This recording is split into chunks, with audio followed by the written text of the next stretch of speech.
सभी के लिए।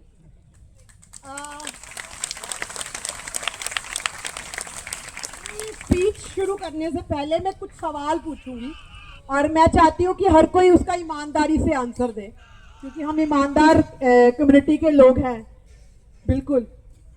मैं ये पूछना चाहती हूँ कि खाना अगर मैं बात करूँ तो किसके हाथ का सबसे अच्छा लगता है? और जब बीमार होते हैं तो किसकी याद आती है? और पैसे मांगने होते हैं। तो बात ये है कि ये जो हो रहा है ये मानसिकता देश की जनता में है, ये कोई नई मानसिकता नहीं है। पर बात इस पे आपत्तिजनक है कि जब ये मानसिकता हमारे लीडर्स के अंदर आती है, जब ये मानसिकता सत्ताधारियों के बीच में आती है, तब देश के नागरिकों को इस पर एतराज होना लाजिम है, क्योंकि हम देश की उन्नति चाहते हैं, हम देश को एक प्रोग्रेसिव रास्ते पर लेकर जाना चाहते हैं। तो 2019 के अंदर जब एम्स के अंदर सीआईबी ने 16 नंबर पॉइंट के अंदर 80-20 की मांग की, तब भी एक आंदोलन उठा, आज भी एक आंदोलन है।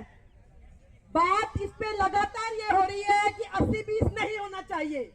मैं भी ये मानती हूँ, आप भी ये मानते हैं कि 80-20 नहीं होना चाहिए। पर क्यों नहीं होना चाहिए? क्योंकि जिन औरतों ने इतने लंबे समय से संघर्ष कर अपनी स्थान जो है घरों से निकलकर कामों तक लेकर आई, वो अपना स्थान, उनको वापस उन्हीं तरह के कार्यों में, नर्सिंग जैसे कार्यों में, टीचिंग जैसे कार्यों में वापस धकेलने की ये एक नाकामयाब कोशिश है।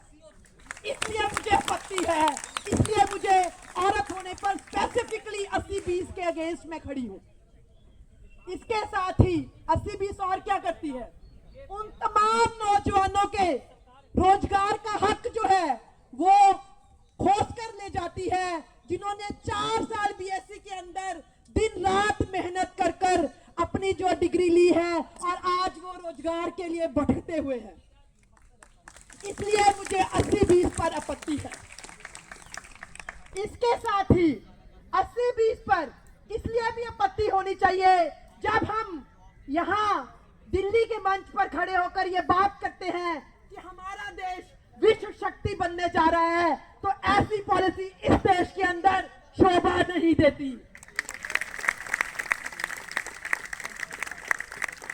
अभी मेरे एक साथी ने कहा कि इस लड़ाई के अंदर औरतों को भी कंधे से कंधा मिलाकर लड़ना चाहिए, जैसे औरतों के मुद्दों पर मर्द जो है वो कंधे से कंधा मिलाकर लड़ते हैं। मैं बिल्कुल अग्री करती हूँ, बिल्कुल सहमत हूँ कि ये लड़ाई किसी जेंडर की लड़ाई नहीं है, ये लड़ाई इक्वालिटी की लड़ाई है। और जब बात इक्वालिटी की होती है तो उसमें बच्चे को कूद जाना चाहिए। आप सभी लोग जहां से भी इस प्रदर्शन के अंदर आए हैं, आपको ये हो सकता है कि हम कम नंबर्स के में हैं, पर बात यह है चीखता पहले वही है जिसको चोट लगती है, मल्लम वाले तो बाद में आते हैं। तो आप लोग आए हो तो आपको ये अपना आत्मविश्वास डगमगाने की जरूरत नहीं है कि भाई यहाँ लोग कम है। जब लोगों का सैलाब आता है ना, तो फिर जो ये लाल किला होता है, जंतर मंतर की कंधे होती हैं या दीवारें होती हैं, ये खड़ा होके देखती हैं कि सैलाब कहाँ गया और कहाँ से आया, और ये सैलाब नर्सिंग समुदाय में आकर रहेगा।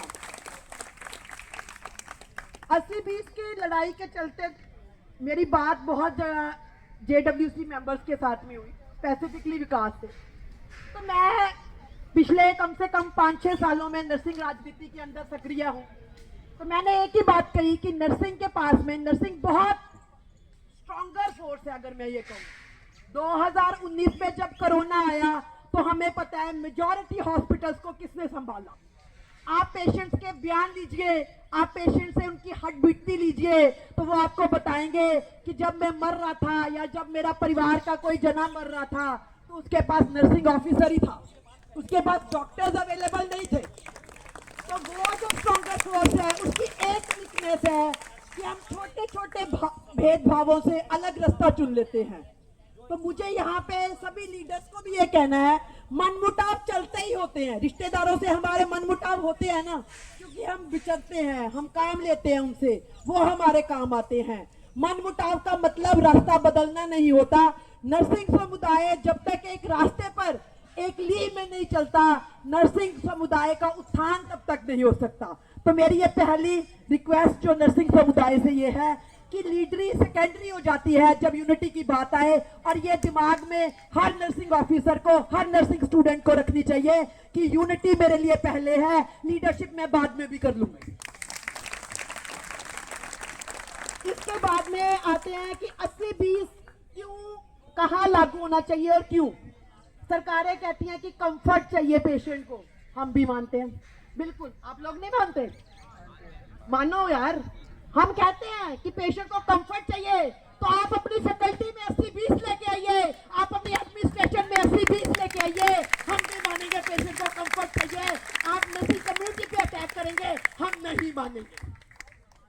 आप जब लोकसभा, जब राज्यसभा के अंदर जहां पर महिलाओं का रिप्रेजेंटेशन बहुत कम है, वहां आपके दिमाग में 80-20 क्यों नहीं आता?